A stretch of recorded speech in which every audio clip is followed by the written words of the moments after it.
Morning live on this very special edition of the show if you are celebrating Christmas. But Ayanda Alipane has been out in Soweto and it's been absolutely amazing. She's been at the Ephraim Zulu Senior Citizens Centre, a place that cares for the aged and those that require frail care. We had the Minister of Social Development, Batabile Dlamini, handing out parcels, and one very appreciative, Ogogo Mongoma. And even though Ayanda didn't get to speak to the others that received parcels, there's no doubt there is so much gratitude and appreciation for those gifts and for also having people take time out to actually go there and spend some very special time with them during this period of time in the country. If you'd like to actually contribute to the centre and to the work that they're doing, the very good work that they're doing, these are the account details. It's the Ephraim Zulu Senior Citizens Centre, and those are the banking details, and you can make your contribution there so they can continue doing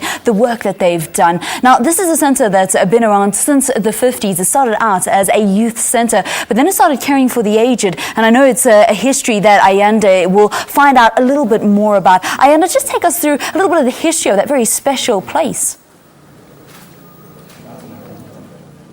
Yeah, Valen, a very good morning to you once again. That's my next interview, in fact. So I call it telepathy, or you just knew, or you read my script. But we are going to be unpacking the history of this particular centre and where it is today and the future thereof, actually. But you mentioned something in your link to me that I think is very profound. The fact that people have come in their numbers today to come and support the Gogos. Many of them don't get to spend Christmas with their family members. Many of them don't even get visitors, actually, this time of year or any other time of year. So to have company is absolutely precious for them. And I can see to my left, to my right, all over, Morning Live viewers have heeded the call and have come through to spend a little time Nabokoko, Nabamkulu here today. And they've got prezzies with them. So they bring gifts, and that's very important. But up next, we've got one of the administrators at this particular center. It's Major Ivim Tambo. A very good morning to you. Thank you so much for joining us. Good morning to you too.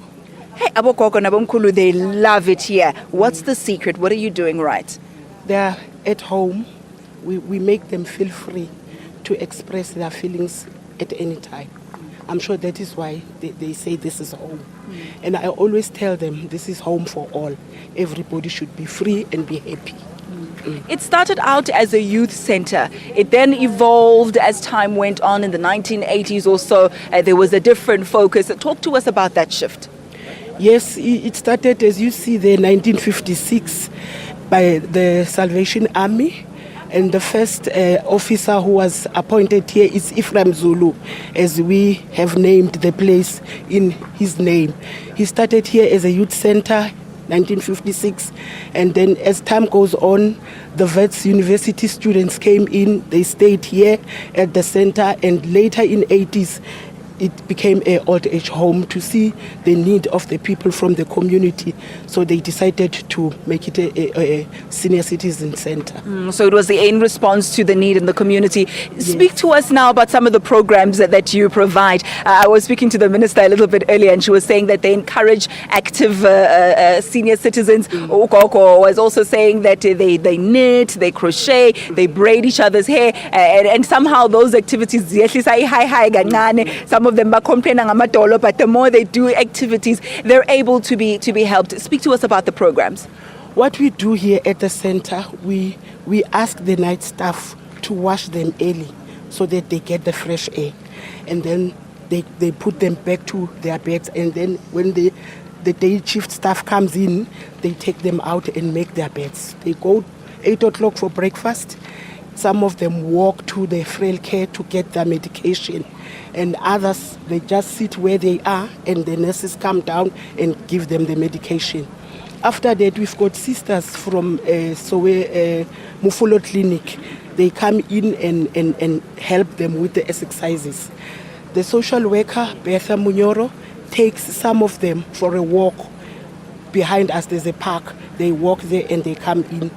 But some say, no, we are here to rest. That's how we keep them busy. They teach each other knittings, and they speak and talk. I understand there are about 100 odd senior citizens in this facility. What are some of the challenges of looking after such a number? It's a big number, but I want to thank the staff. They are very committed. They help the old people. I sometimes go around, look as if I don't see, but I see the commitment. It is a great number. The capacity is 100, but the number fluctuates as they are in their dying age. So it gets down and up. That's how we operate. And do the family members come and visit? Some do come and visit them, some don't.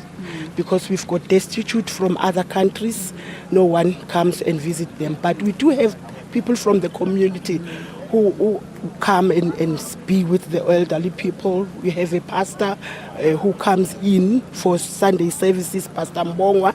People are so involved. We've got 4 ladies from Grace Bible Church. They come and do prayers with the old people. The community is so involved. It's involved, and thank you very much for your involvement. We're going to have to leave our interview there for now. We'll be playing out with some music of Malay. We'll actually be speaking to her a little bit later, just finding out about that transfer of music, perhaps from an older generation to the modern music that we see today, that Afro soul and the evolution thereof also has got a lot to do with those who are the senior citizens and the legacy that they pass on through music. We'll leave it there just for now. Do stay right where you are. Thank you.